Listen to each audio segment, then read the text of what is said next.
Welcome to The Work of Warriors, a podcast dedicated to bringing mental wellness to the entertainment industry. My name is Kim Rappage, former therapist and now a trauma-informed entertainment and music industry coach. Together, we're creating a healthier industry one brave conversation at a time. And I'm so glad you're here.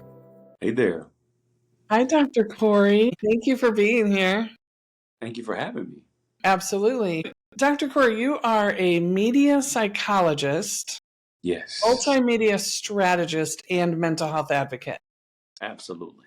All three and a few other things too. Okay. Well, do you want to say the few other things and then I'll ask you how you got here? Sure. So I volunteer with at-risk youth here in Los Angeles. I'm a children's book author, working on my first adult manuscript now. And I really do consider myself a creative multi-hyphenate. So just wear a lot of different hats, but it's all things that keep me energized. I love that. Yeah. Well, thank you for your work. What is the name of your children's book?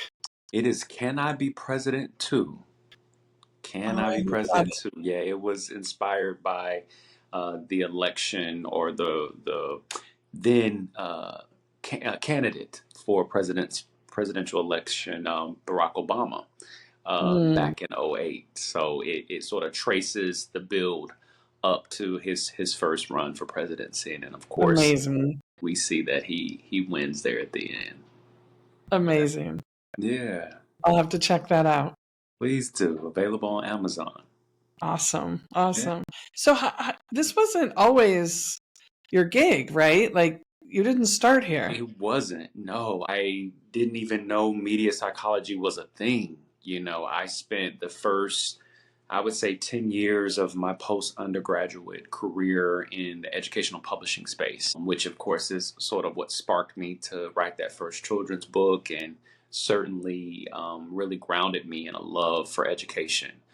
So I spent, a good part of the early years of my career in the product marketing world for education, educational technology, digital curriculum, things of that nature.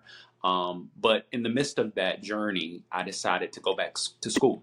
I was living in New York City at the time. And if you worked in education and you were living in New York City, you sort of a rite of passage was going to Teachers College, Columbia University Teachers College. So it was during that 1 year fast paced getting my master's program that I took an elective course called the Psychology of Media.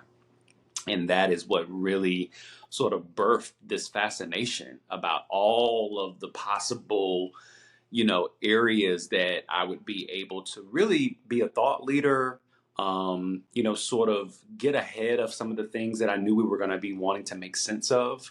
And so that journey of being introduced to media psychology and then obviously now holding my doctorate in the area was about a 10-year journey from discovering it, completing my master's and then finding a program that even offered it. Because I wasn't someone who I always had in the back of my mind that I wanted to get a PhD.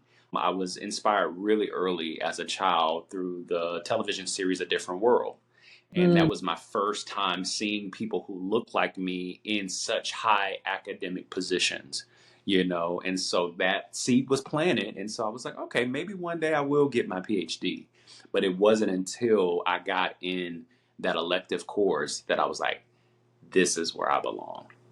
Yeah, you just feel it, right? You do. You feel it when it happens. It's like, okay, yeah, this resonates. This doesn't even necessarily feel like more or additional schooling.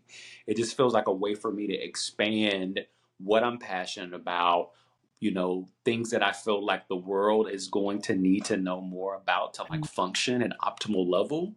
And even then with all of that is so complicated, so much nuance, which I'm sure we'll get into in this conversation. Yeah. Absolutely. But I find it fascinating. I feel like when that happens, my coach always says like, well, I don't feel like I learned it. I feel like I was remembering it, right? Something comes across and you're just like, this doesn't feel new, but the rest of the world has no idea what you're talking about. Oh, absolutely. I remember my mom reminded me once I kind of got enrolled in my doctorate program and I was studying. She was like, "You remember when you were like in elementary or middle school and you won this journalism contest?" And I went back and I looked at it and I was like, "Oh, I have completely forgotten about that." But it was me being just really candid about what I was observing about the media, even as a child, particularly the stories that the news represented. And it was like the early beginnings of like media literacy that I was writing about. And so much of that early discovery about what was happening in the media is very present in our day-to-day living and what we're seeing. So it's been something, to your point, that I love the thought of remembering, because Mhm. that is exactly what that is. Yeah, I do Enneagram coaching, and when it came across my desk, so to speak, I just ate it up. Yeah, And my husband would ask me like, "How do you remember this?" And I'm like, "I don't know. It just yeah, makes so much sense to me." Yeah. absolutely. Yeah, Yeah, and I did. I felt like I was remembering more than learning. 1 billion Yeah. percent. Yeah, Yeah, that's so cool. for So sure. what are you up to today? You're doing lots of cool things. To answer your questions, I do a lot of different things. One, of course, is a lot of interviews. I love doing podcasts, conversations like this one, because each one we talk about something different, because this thing is ever evolving, right? Everything that's sort of coming down the pipeline. When we think about the news and the media and social media, there's always something new to sort of unpack. So I do a lot of that. I do a lot of writing. Like I said, just finishing up my first book proposal. I'm really excited about that. I do script work. I work with studios here in Los Angeles. Sometimes they want like a psychologist to sort of take a script and look through and make sure they're hitting all of the marks to be responsible. And then I do a lot of consulting work as well. So that beginning piece I told you about working in educational technology, I still do a lot of work in that space, because, many educators across the world are just now really embracing like integrating technology into their classroom. Like, obviously computers have been around a long time, but like, oh, we're going to do our entire curriculum now on an iPad or on a Chromebook.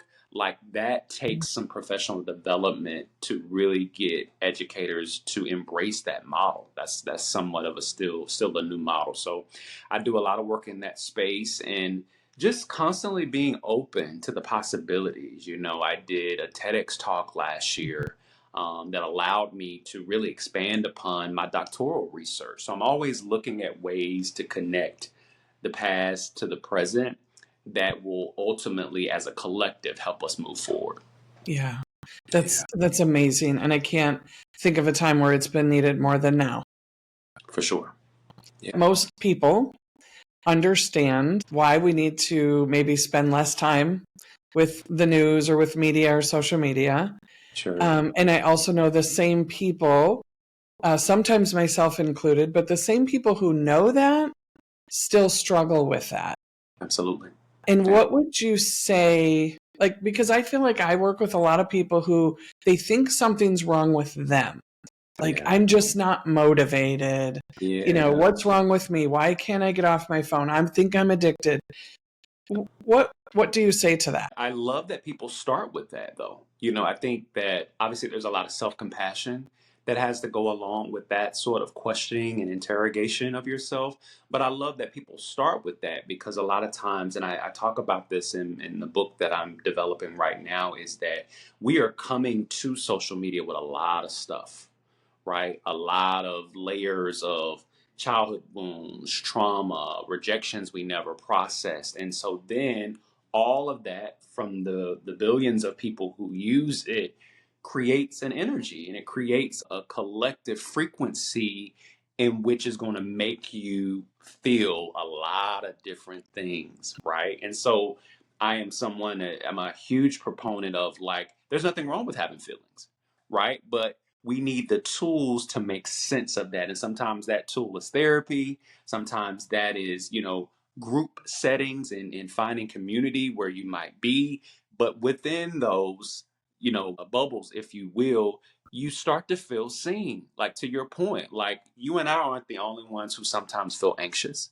You and I aren't the only ones that sometimes get easily distracted. And so just being able to normalize, oh, we're all having a very similar experience here is such a great sort of intro or introduction to then doing more of the unpacking and the work. And I often say, like, there's no one size fits all.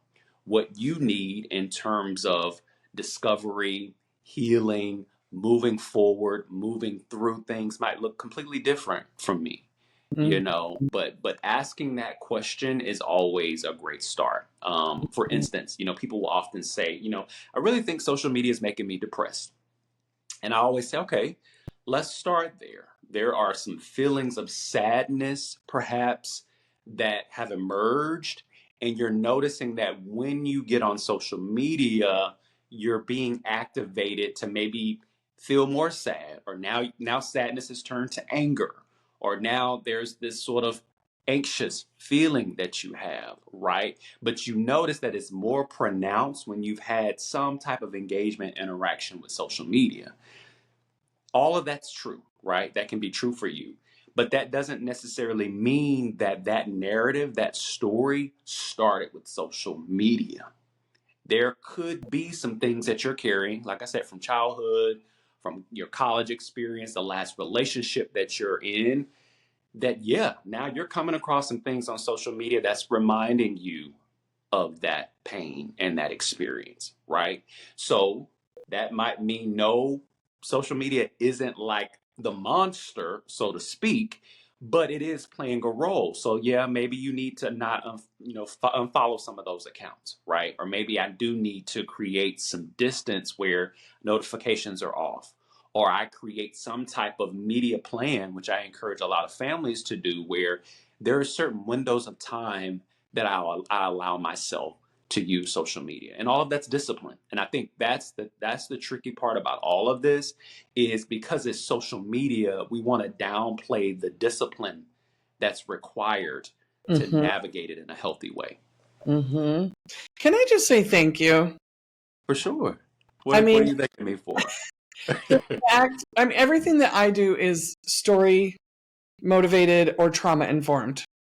And Yeah. so the fact that, I think it would be easy maybe for some people to see your title and assume like you're going to help me understand what are the rules, right? And I love that that is not at all what you're doing. You're all about the humanity and the unique individual experience and the translation of how media is impacting you, not just media and social media are bad and we need to limit it to an hour a day. Like that's too simplified and not realistic. For And so I sure. just love that you're bringing the humanity into it, Thank you. especially a trauma informed lens for how social media impacts us. Because you and I sitting here, I'm in Chicago, you're in LA, we're different genders, we're different cultures. We could see the exact same post and it would impact us or not Totally. at all Totally. entirely differently. And both Totally. are valid. So that Yeah. curiosity that you talk about is Yeah. amazing. And you bring up a valid point. People will sometimes reach out to me and say, "Hey, I'm really interested in this field." Maybe they're already going down a psychology, sociology path, and they're looking for, okay, my next pivot academically in my career, I need to make a decision. And so you bring up a really valid point that I encourage people that, like, even though my specialty is in media and dissecting it and examining it, there's still those, initial years of study that are just grounded in general psychology, Yep. right? So you're not getting away from the tenets of what every psychologist should know. And we bring that knowledge and that expertise and that understanding into whatever your niche might be. So Yep. that's a really good point. Yeah. Yeah. So I want to ask more about discipline because, Hmm. again, it's so tricky for so many people It to is. stay consistent.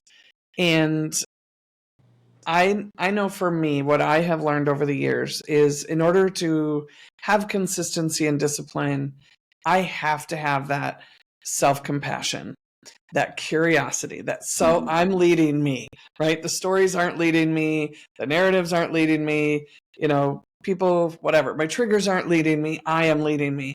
But that requires self love and Yeah. self awareness. And Yeah. so I'm just curious to hear your take on that.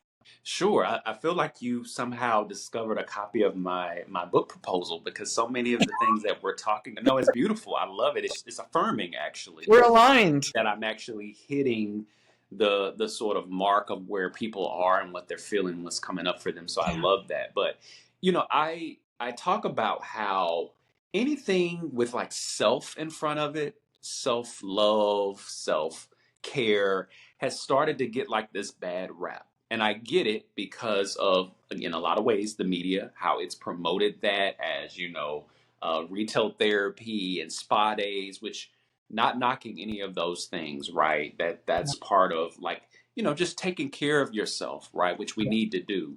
But because of that, I think there's also sometimes like this, I don't want to buy into that because that's the trend. And I want to discourage that. Like, I want everybody, whatever your self-word is, self-love, self-care, self-compassion, I want, if you're listening to this and that's coming up for you and you feel like you kind of have this interesting dance that you're doing with that, let this be your sign. Like, you have permission to lean into whatever self area that you need to lean in, right? And so, to your point, the self compassion is key, because, like I said at the top of the conversation, there's no one right way to do this social media dance, right? That we do. I think that a lot of people, like, let's say you want to do a detox. This is something I talk to people about all the time. And maybe you go away for a day or two and you start going through withdrawals, right? So you find yourself putting the app back on your phone, or you find yourself maybe logging in on the computer to check your inboxes when you said you were going to do a break. Give yourself grace through those moments, right? When we think about addiction, what it is, it's hard. Not to say that everybody is addicted, but there is this level of like the dopamine that the social media apps provide you. And so we need to give ourselves grace that you might fall off the wagon as you begin to really, again, examine your relationship to it and try to create boundaries around it. So, Mhm. to your point, give yourself the self compassion, but also realize that it's not going to be easy, that it is going to be hard to break away from something that has now been part of our stratosphere for a really long time, especially when we think about kids, that I was they're just going to born into say, it. Yeah, they're born into it. And yeah. so, speaking of kids, I tell parents, like, you're the first role model, right? So your kids are the same way. They observe facial impressions very early on. They're observing your use of social media even in their infancy. And so we begin laying the groundwork for best practices around technology and mobile use very early on. So don't underestimate that. But Yep. then there has to be a plan. Like, I think, again, going back to my original point of, people kind of want to treat this very casually. And you've got, as a family, as an individual, you've got to have some type of what I call digital media plan, right? Where you come home from work, like, put the phones in a bowl, Mhm. right? Like, have an hour of where we just check in with each other as a family, right? I encourage my mom. She's been talking about sleep issues lately, and she likes to share Facebook reels and things like that. I said, give yourself, start with like a 30-minute window before bed that you're not using social media, Sure. right? All of those things, because we think about just how it impairs our thoughts, our dreams, even in our sleep. It can be really disruptive to engage in the busyness and the noisiness of social media before bed. So again, it's different from everybody, but your point of starting with the self-compassion is really key to this conversation. Yeah. And side note, a lot of our listeners are artists, and I feel like a Mm. lot of artists are sensitive by nature. Oh, for sure. Sensitive to not just emotions, but to stimuli and data input, sensory input. And I know for me, it took once or twice to figure out, like, I cannot watch, and it started with TikTok, right? I cannot watch TikTok videos before I go to bed because I am awake Yeah, literally all night long. And it's true. anymore, any platform is like TikTok. There's so many videos coming For across our sure. feed. For sure. I just can't. Yeah, it's almost like a caffeine rush that Yeah. we get in the morning when we pour coffee. When we do that, it's a lot of dopamine coming at you at one time because these are mostly funny. Obviously you're coming Mhm. across some serious commentary, but you're being entertained. Mhm. In these like rapid speed ways. There's music coming at you. There's lights and filters and a lot of different layers that are going to overstimulate you. So of course Yeah. that's going to make it hard to rest. Yeah. So if Yeah. you talked about getting that rush of like there's a lot of dopamine coming at you, Yeah. and then the chemical when you're going to sleep is serotonin. Yeah, like we need the serotonin, right? We So are they need that to just competing then? relax, right? So the dopamine that we're getting in those moments before we go to sleep, it's like overriding what should be that natural wind down of the day. Yeah. Yeah, Yeah. it does. And like I said too, another thing I talk about a lot is we learn from the past even as we look at the present, right? So Mhm. some of these things, some of the research that you will find really comes from what we learned from television. We had a very long intimate relationship with television way before social media came along. So Yeah. that's why this whole notion of, not having a television in your bedroom is sometimes part of that discipline model too. Maybe your struggle listening to this isn't social media. Maybe yours is the television being on and Exactly. maybe watching true crime before you go We'll to talk sleep. about that. Can Yeah, we like some talk people about find that to be therapeutic. Some folks have reported that that's therapeutic for them, but other people they get sucked into binge watching, say, episodes of true crime, and then they wonder, why is my sleep being disrupted? Why am I having these very disturbing dreams? Or why am I waking up sort of like agitated or even anxious about the day?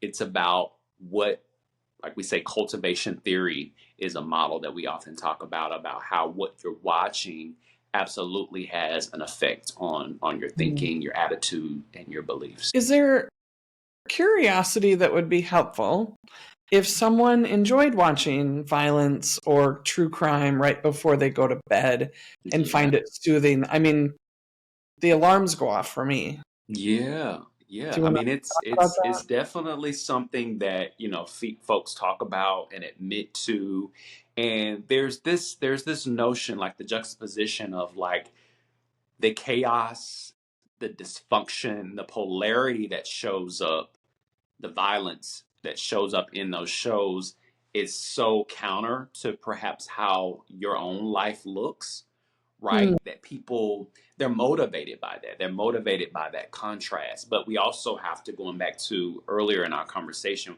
we have to unpack what that's about.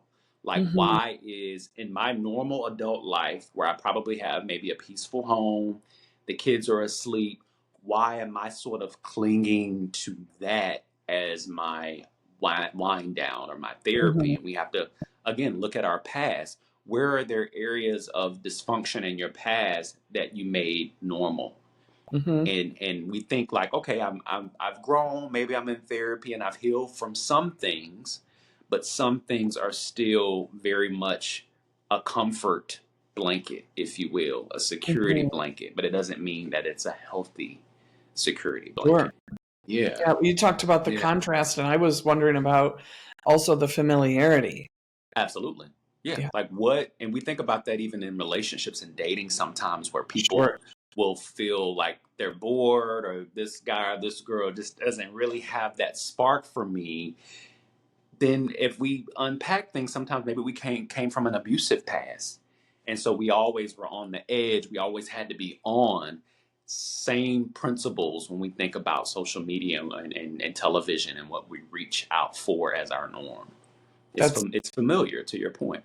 so Yeah. interesting. I'd Yeah. started having panic attacks when I started dating my now husband because he was the Mm. healthiest person I'd ever dated, and I was just like paranoid and anxious and started having panic attacks because it was so the peace and like the support and the kindness was so Foreign. unfamiliar. Yeah.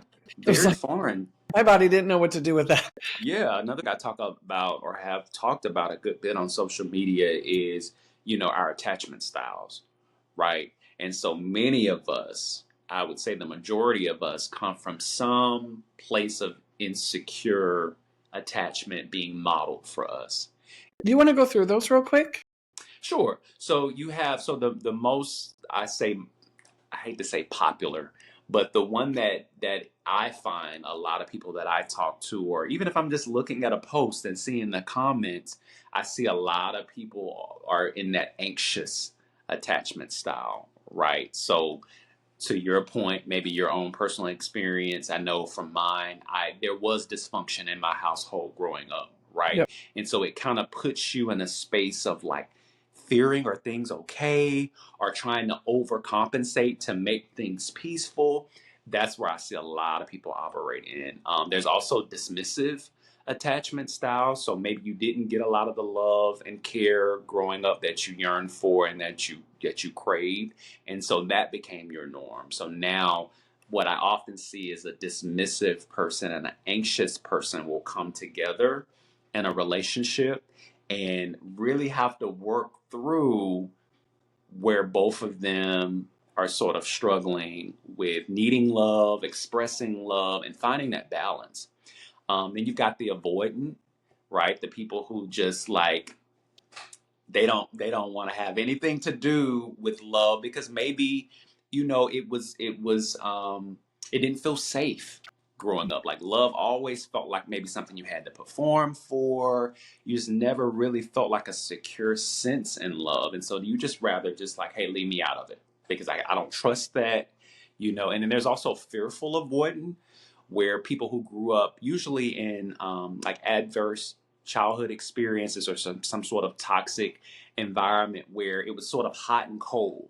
Like you might get love today, but then depending on, what one parent might have dealt with at work or, with their partner, now they carry that they bring that into their dynamic with you. And so then it's like, oh shoot, that's a scary kind of love. I don't want that. And so it creates this hot, cold dynamic. And your partner is usually like, I don't know what I'm going to get today from you if you're in that fearful avoidance. So what I will say just to close it out is that there's a spectrum when it comes to insecure and secure attachment styles. There is never this point where, as much as we would love that we've arrived and nothing in a relationship is going to shake us because I've been to therapy and I've read all the books.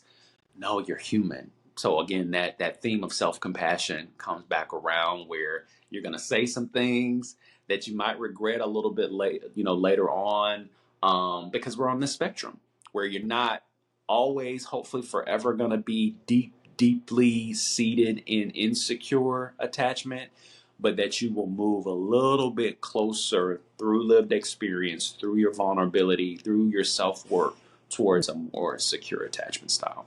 Mm-hmm. Yeah, thank you for reviewing that for Yeah, for sure. people who may not be familiar. Yeah. Where does your passion for mental health come from? Wow. So many things. I'm trying to think, first of all, just growing up in a dysfunctional childhood dynamic. My dad, who is now one of my best friends, really struggled with drugs and alcohol when I was a child. So that created what was a very much an anxious attachment style for me for a really long time because I saw my mom trying to smooth things out, trying to make the marriage work, um, and my dad just being very dismissive in his nature because of how he grew up, and so that was sort of the source of like early anxiety. And even to this day, me and my mom talk about how we have this sort of shared like gut stomach things when things are awry. And I know it's sourced from early observations and things of that I experienced in my childhood. So that would be the beginning. Then I would say by the time I got to college, it became a more pressing issue because I was really trying to um, rectify my relationship with church and spirituality because the stresses of just becoming an adult and navigating relationships and sexuality and sexual experience when you've been reared by the church and grown up in a Bible belt, it can really create this polarity with, okay, these are the values and things that I grew up under, but also like I'm coming into myself and Mhm. what I'm finding truth in for myself doesn't look like what I've always been told is the way, the truth, Mhm. and the light. That whole point of view. So it started early, and I think it just even to this day, like we think about the 2020 uh, racial unrest that happened. Mhm. We think about even what we're experiencing now as we see the war in Gaza in social Mhm. media. So there's always something that's coming up. And so that's why I encourage people that even when we're not in the midst of a crisis, maybe you're listening to this and right now you're in a really good place, like nothing's too awry in your life. Um, to be living a human experience, you kind of have to know that you're going to be sideswiped from time to time. That things are going to happen that you weren't prepared for. But if you've got a toolkit, it makes it just a little bit easier to navigate life's crisis. Does it mean it's going to be perfect? That you're Mhm. not going to get upset? That you're not going to cry? No, all of that is the range of emotions that we experience in life. But doing the work, whether that's your journaling because you're anxious and you need to maybe get some of that energy out on paper, maybe it's exercise, maybe it's reading, whatever you need for you to create that balance. Therapy, I can't emphasize that enough. There are group circles now. Maybe you don't want to do therapy by yourself, but maybe you can come into dynamics like you and I have, where we're like, oh, we found common ground, and now we're supporting one another as a community. Whatever folks need to create that balance around your mental health, I encourage that. Absolutely. And there's Mhm. such an important intersection that I feel like we've just arrived at. You Yeah. mentioned earlier about how, you know, a while back, like much of our information and our beliefs about the world came from television. And, television impacted you and how you were able to see yourself and church, not so much, but the media influences us so much. So I see the media influencing how we see ourselves, Yeah. how we see the world. We get all the shiny parts of it for the most part. Hmm. And then Hmm. we have society telling us, like, oh, you deserve to feel better and you should drink it away. If you just buy this car, you'll feel better. Or if you get the Grammy or the Emmy nomination, get on that big stage, sell out an arena, just keep going so you don't have to feel anything. And then when you combine that, the intersection for me is if someone is being portrayed as having made it, quote unquote, Hmm. Hmm. made it, and they're on the what I call the front lines, because Hmm. they're the ones impacting us. If they don't know how to feel and they don't have proper supports or tools, and they do everything we've told them to do, and then they arrive and they're still not happy, Yeah. that's so dangerous. And I Yeah. see that's where we lose people. Absolutely. And so if we can normalize the human experience, it like you said, it is going to sideswipe you. Yeah. You can be famous and have the whole world on your side, and life will still sideswipe you. Absolutely. We have so So, many examples of that. There's actually a clip floating around right now with Will Smith talking about that very thing. And for any of our listeners who have read his book, he's very vulnerable and transparent in the becoming Will, even from childhood, and mhm, in becoming the international superstar that we know. And he talks about that very thing. He's like, I perfect marriage, perfect kids. Like I'm the number one, bankable actor, mhm, and it still wasn't enough mhm. to fulfill me. And so I think the root of that, and even some of the things you just hit on, and I can reflect on my own life, we have to really look at the origins around feeling seen or not feeling seen, feeling heard or not feeling heard, because most of the time, that's the chase. Mhm. All of the getting and the going and the doing and the networking and the we're trying to feel like somebody finally sees me. Mhm. Yeah. And I think that from everything I've ever read, interviews I've watched, and even again my own personal experience, we tend to always arrive at this point of, well, it was never the things.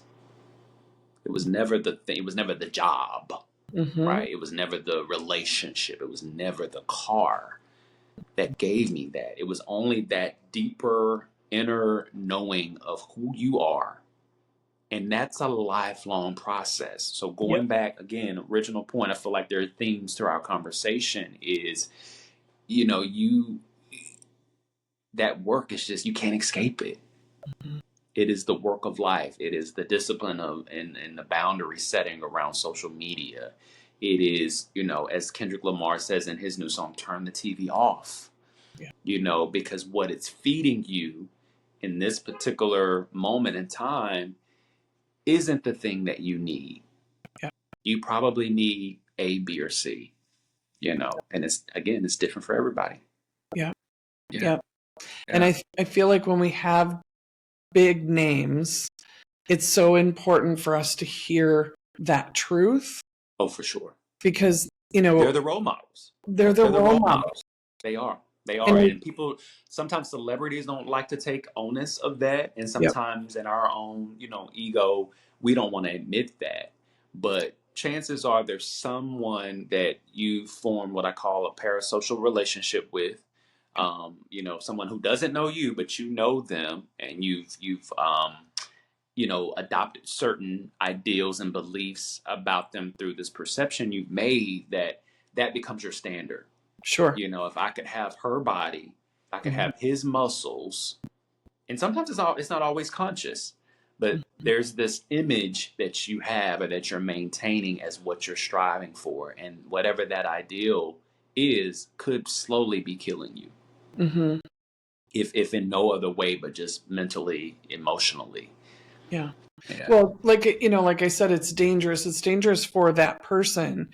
And I feel like it's dangerous for I would say the rest of us, but for lack of better terms, for someone who maybe isn't educated in psychology Hmm. and they spend a lot of time on media and they're immersed in reality TV and television and the lives of celebrities. Yeah. And then if we lose them, what does that say to somebody? Like, well, if you had the wife and the car and the money and the fame and the love and you had everything and you can't make it, how the hell am I going to make it? Right. We think of, I mean, there's so many examples. I think, in recent times, one that seemingly affected so many of us was Robin Williams. Mhm. I don't know anybody that didn't love Robin Williams as a Mhm. comedian, as an actor, Mhm. and just always seemed to carry a smile and so much joy whenever we saw him on television and interviews and in movies. That was so hard to fathom. Like, what was going on with him mentally that would make him want to leave this earth? And Mhm. some of those things we won't ever know, right? We won't really know the true, deepest, innermost parts of people's lives, but it does it makes you stop and pause and go, okay, it's not about the things, Mhm. right? There's some work that I need to do that is going to, not overnight in any way, but slowly start to reveal to me the narratives, the wounds that maybe I forgot. I forgot that there was that one thing that happened when I was 4 or 5, Mhm. and I've been stuck. My inner child has been stuck, and all of my pursuits in life have stemmed from that moment of like freeze.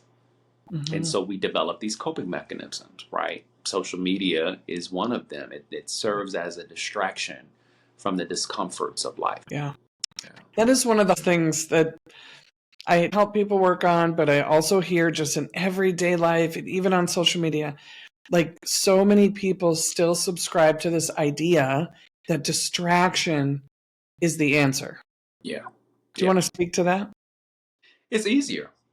I mean, we as human beings, we're going to reach for what is easiest, from McDonald's on the way home because I don't feel like cooking. When I have all the groceries, I know there's much more healthy options in my refrigerator.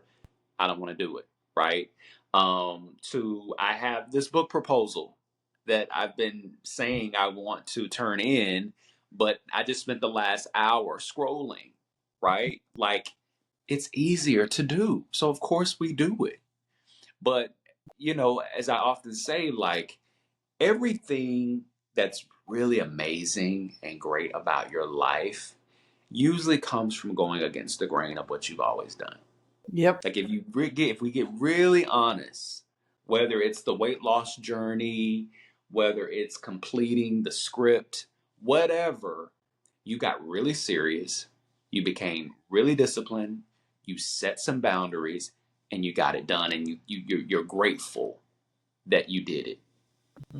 And it was worth That's it. it. It's not even like it's hard. Yes, not ever downplaying that, but it's also simple, and we kind of overcomplicate it. And I think the overcomplication can be even more complicated depending on your life and the way things have unfolded for you.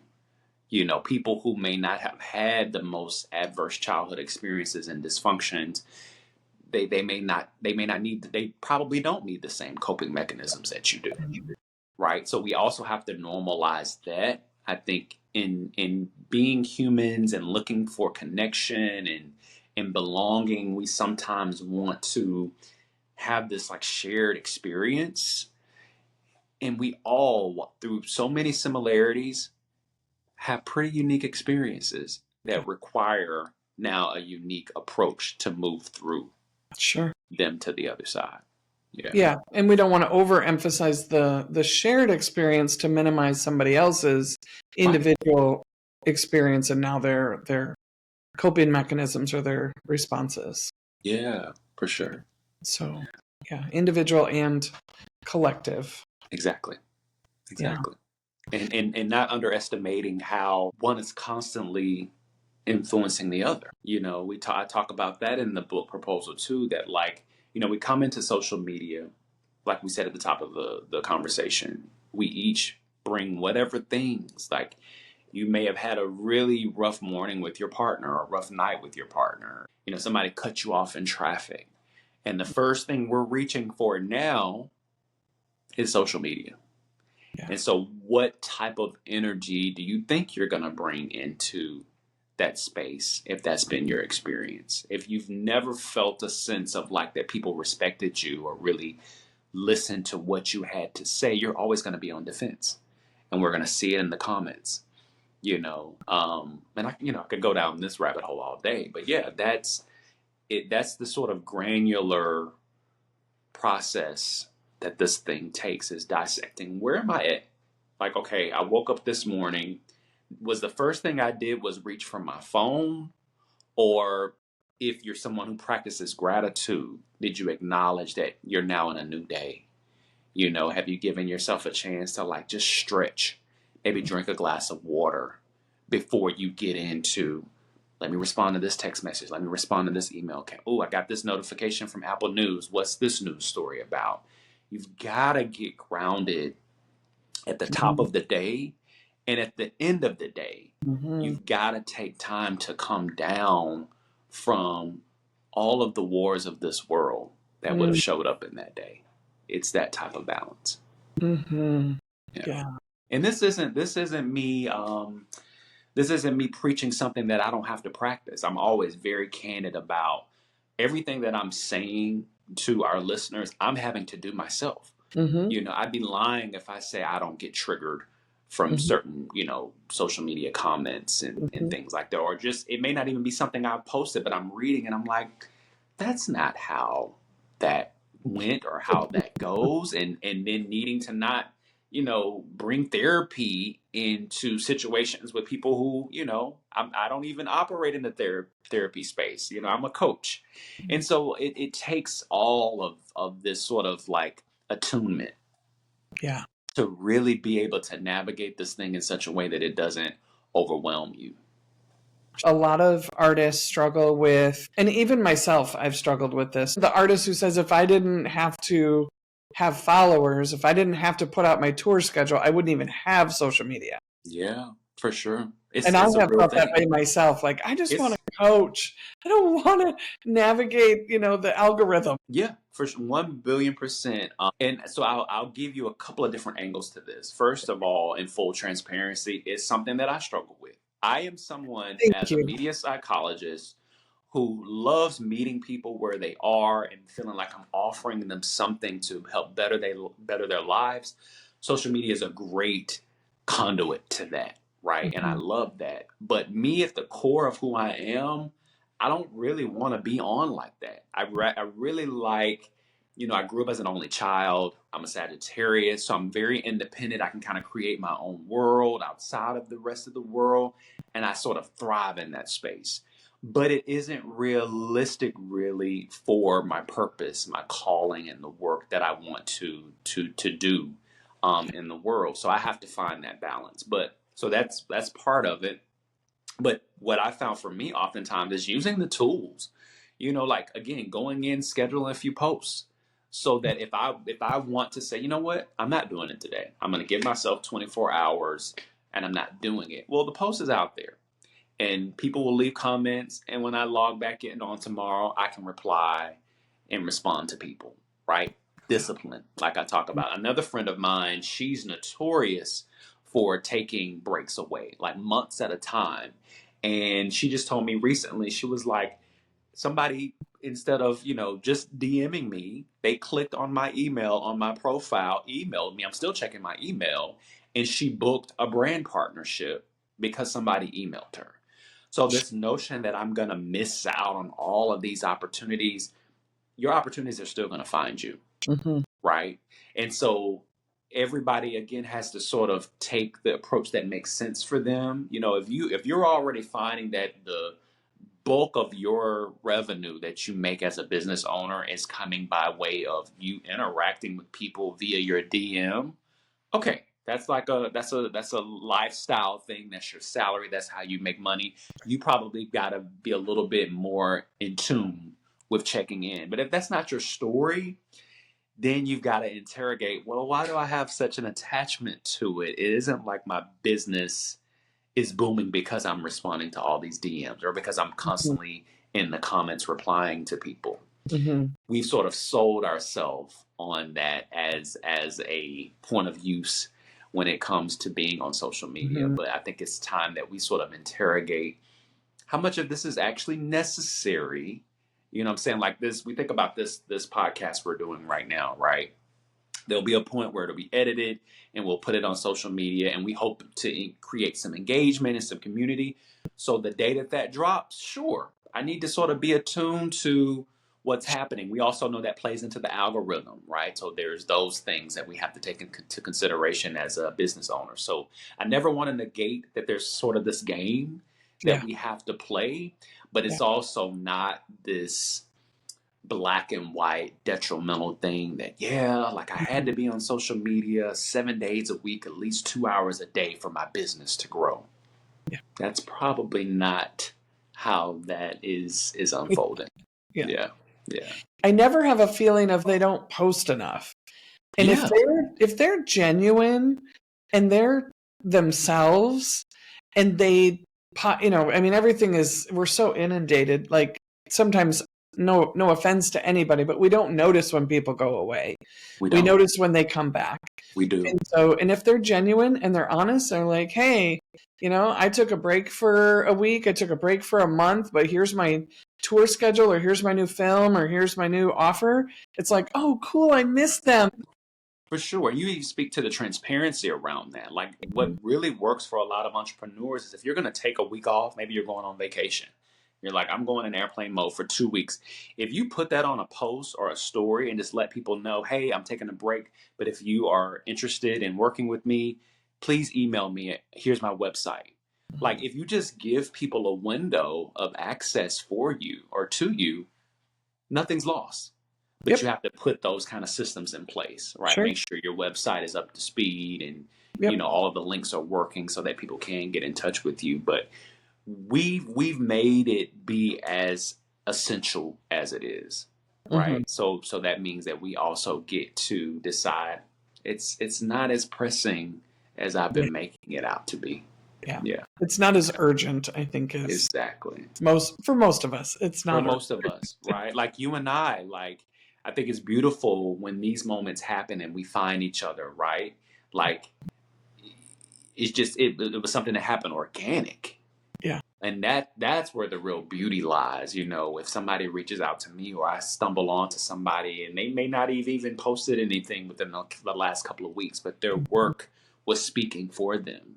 I think Mhm. that's a beautiful means of connection that we sometimes underestimate in the constant need to post and be on. Yeah. Yeah. And that was a whim. I don't usually use threads. And Yeah. then I was like, I think I'm ready for some additional guests on the podcast. Yeah. And I Yeah. just posted a thread. I didn't know I was going to get 500 plus responses. Wow. It's not going to Wow. be a lot of work for myself, but I did the Right. waiting and I'm happy with where I landed. I've had some Yeah. great But you bring up conversations. another valid point though, is that not all social media platforms are the same. Yep. You know what I'm saying? Like there are some people who their niche is TikTok, and TikTok is how they're really building a great roster list, where Yeah. it might be crickets for them on Instagram or LinkedIn. Yep. And so that's part of it too, is thinking really about your niche. What is your area of specialty? I'm sure one of many things you do is being a great podcast host. So Mm. yeah, from time to time you need to solicit like Yep. guests to be on the show.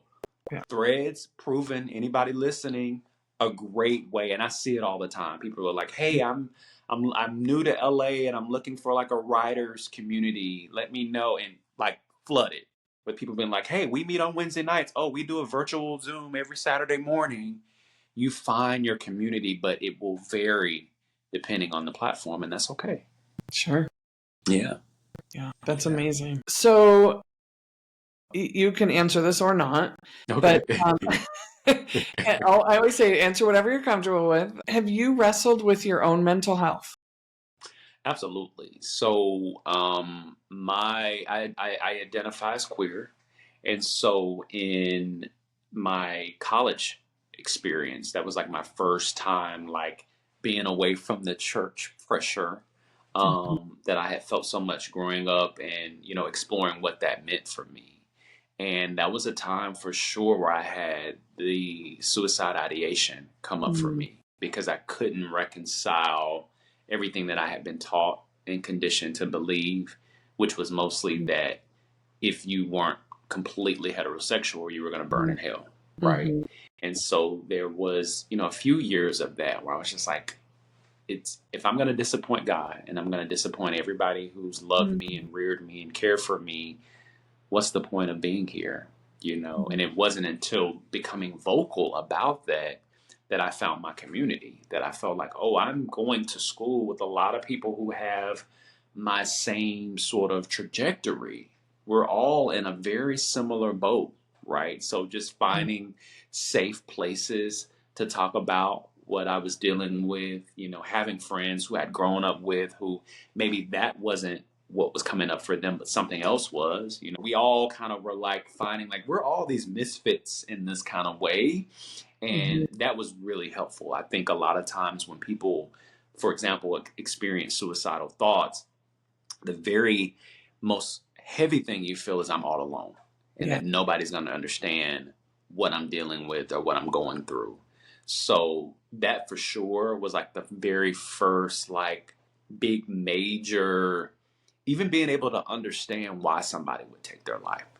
You know what I'm Mhm. saying? Like, you get there. And so it allowed me not only to pursue therapy for the first time, because it's like, okay, I can't do this. Like, it's great having community and they're supportive of me, and I know I have them when I'm in a dark spot, but like I also need to develop a toolkit for when the thoughts get dark and heavy like this. So therapy was a huge help for me. And then just pursuing the field of psychology. I think that a lot of times we get into a profession, sometimes particularly in our younger age, and it's like, I just want to make money and I want to have a better life than I did growing up, which valid, right? Who wouldn't want that? But also it's like, what's the work that not only fuels me, but that could change me? And Mhm. so I remember when I took that first sociology course, I believe, either my freshman or sophomore year, that was like, okay, perfect timing, because Mhm. undergrad, things are coming up for me, thoughts, feelings I never had before. I've got some tools to start navigating this thing. Mhm. Then I remember my senior year in college, I took group counseling as an elective course. And I was like, oh, this is what it feels like to have someone facilitate Mhm. meaningful conversations around real life things that are happening. That's great. And it just continued. And all of it was just to prepare me again to meet people where they are. How I Sure. can't tell you how many times I've, talked friends off the ledge that literally didn't want to be here anymore. Mhm. To be able to have a conversation and hold space for someone who they're one step away from being evicted, and to be able to give them not only a couch to sleep on, but to give them like understanding around like this is temporary. Like Mhm. we're gonna get through this together. Where again, people feel like they're not going through the hardships of life alone. I think Mhm. that's the biggest sort of mental health theme that I've always seen from my own personal life to the people that I interact with and meet, even perfect strangers. People want to feel like I'm not going through this alone. Does somebody else, even if you're not dealing with the same exact thing, do you have any sort of proximity to how hard life is? And Yeah. once they feel seen in that way, that's where you start to see the pivot. Yeah. Yeah. Well, first, I want to say I'm so glad you're here. I'm so Thank glad you. you're still here, that you Thank you. chose Thank you. you. I relate very strongly to that feeling. It's terrifying when you go from not understanding how someone could take their life to Yeah, now I understand and I'm scared to death. That's what absolutely. jolted me, was like, oh, now I get it because Yeah, I'm there.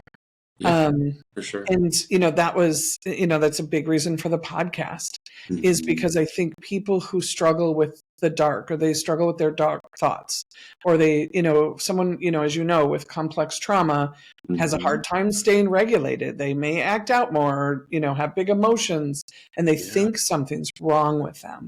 for And so sure. I wanted to create a space where people, and, pretty much that's what everyone says, is like, you're not alone. You're Hmm. not alone.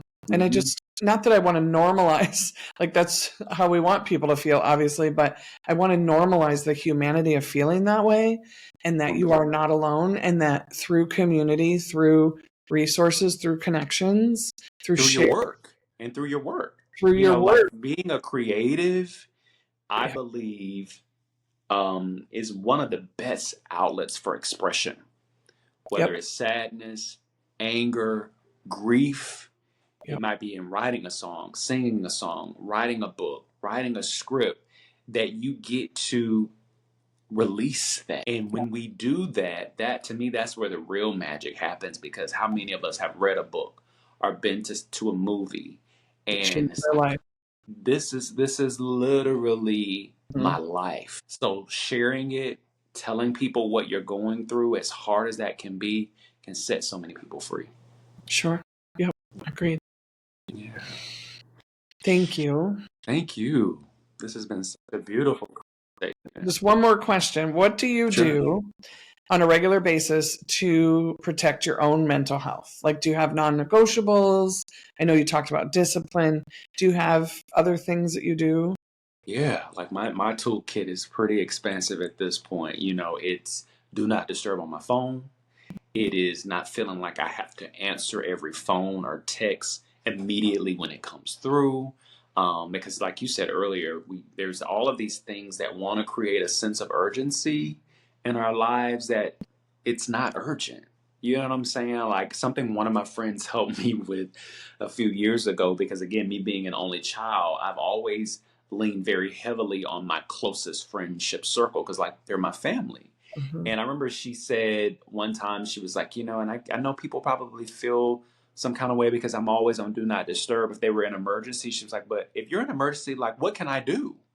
She's like, I can know that you're in a place of distress and maybe I can make my way to, say, the hospital. But in that moment, you need to call 911. And I think it could feel like a harsh, bitter pill for some people to hear that from like one of their best friends. But it's real because again, everybody's dealing with their own things. You don't know that in a moment where you might be going through something, that person just literally they don't have the capacity at that moment to show up for you. Doesn't mean that they don't love you, Not but personal. yeah, call 911. They're gonna give you that urgent care and get you to the help that you need, or call AAA to help you with that flat tire. Like I don't even have the tools to help you with the flat Yeah. tire.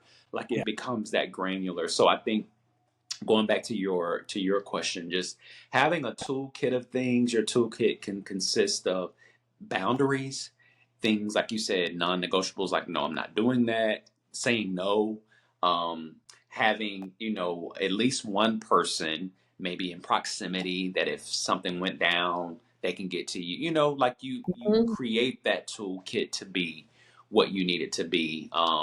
But I would say also, just as one last thing, is getting outside and movement is really good for me. Like I Mhm. cannot emphasize enough how much movement is medicine, and that Mhm. could be a hike, working out. That could be getting down on the floor, just stretching.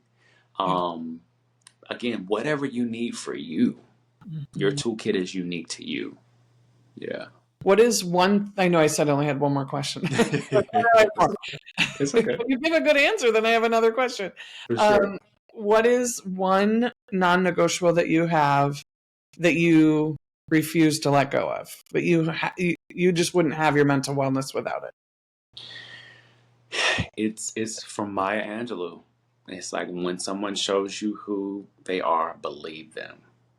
I Mm, believe that we go through life trying to be a lot of things to people who just aren't worthy of that level mm, of our attention and care, right? Now that mhm, doesn't mean you're cruel. That doesn't mean you're a mean mhm, person, right? I'm not suggesting that at all. But a lot of us, sometimes it's a parent, sometimes it's a sibling, that every time I have a conversation with you, I walk away feeling just depleted, yeah. like that I don't feel good. And so creating boundaries doesn't mean that you don't love them, but you're creating just enough distance so that Mhm, you don't become consumed or overwhelmed with their stuff. And mhm, so when people show you who they are, believe them. Like it could be a friend or a family member who's just in a very um, negative pattern of life. Like mhm, I'll use a recent example that my mom gave me about one of her friends who the friend is dealing with some marital issues, right?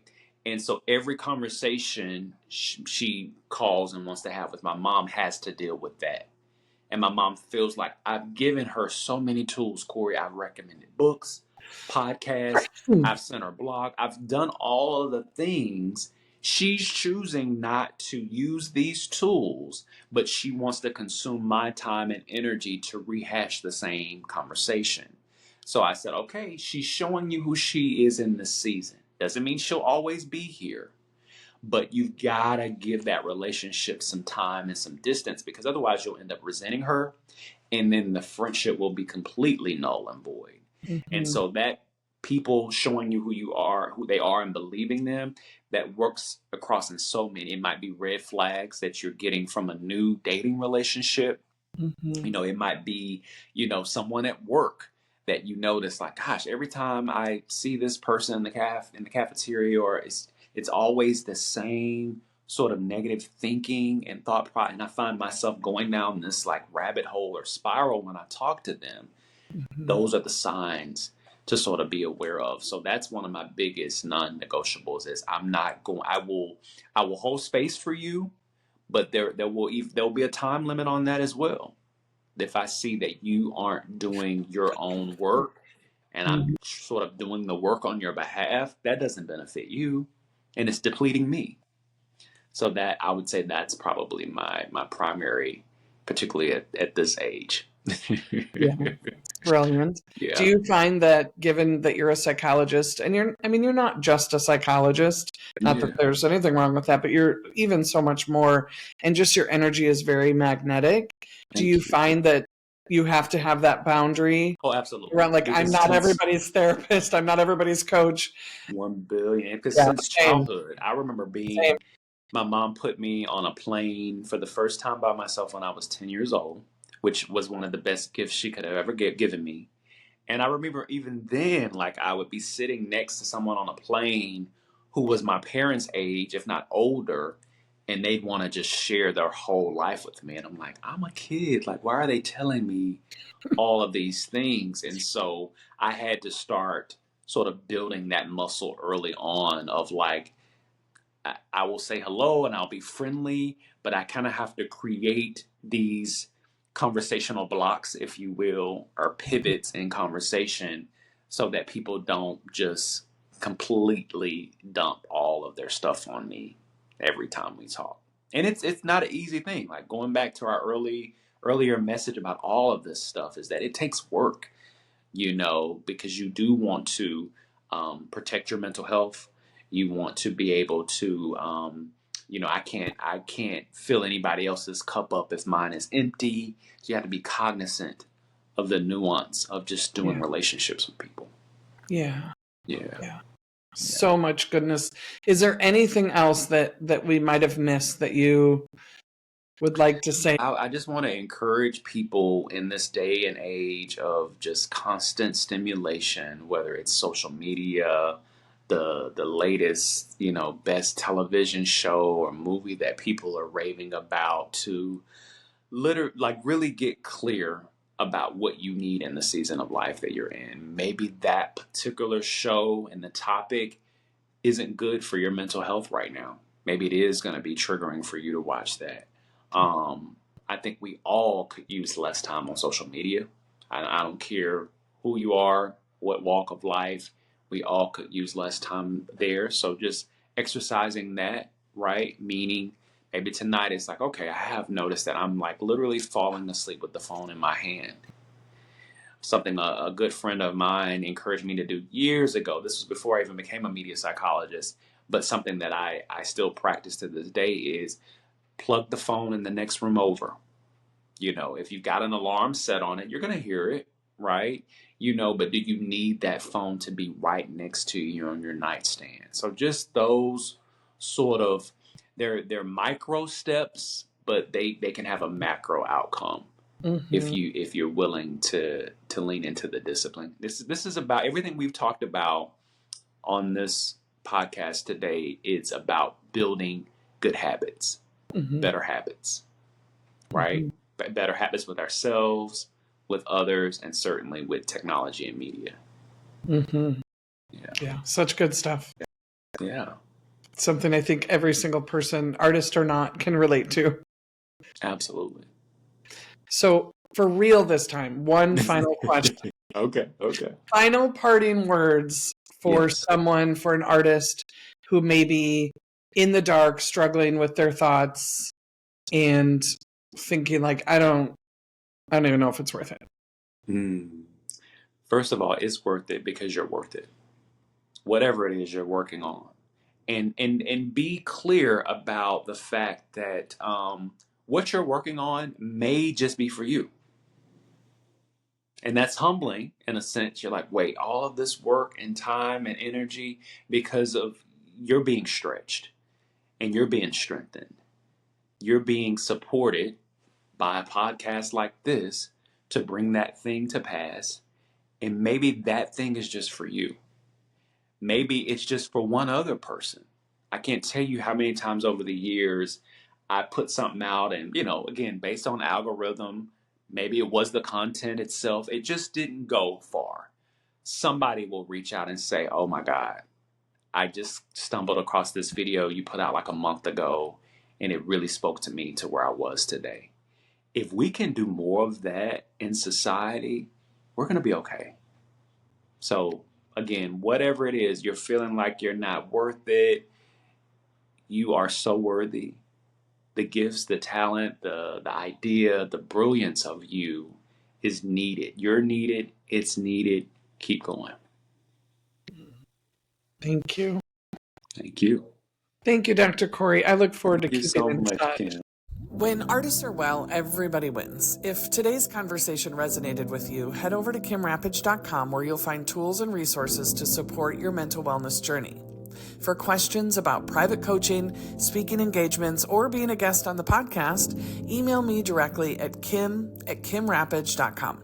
Together, we can create better conversations, a healthier industry, and a happier you.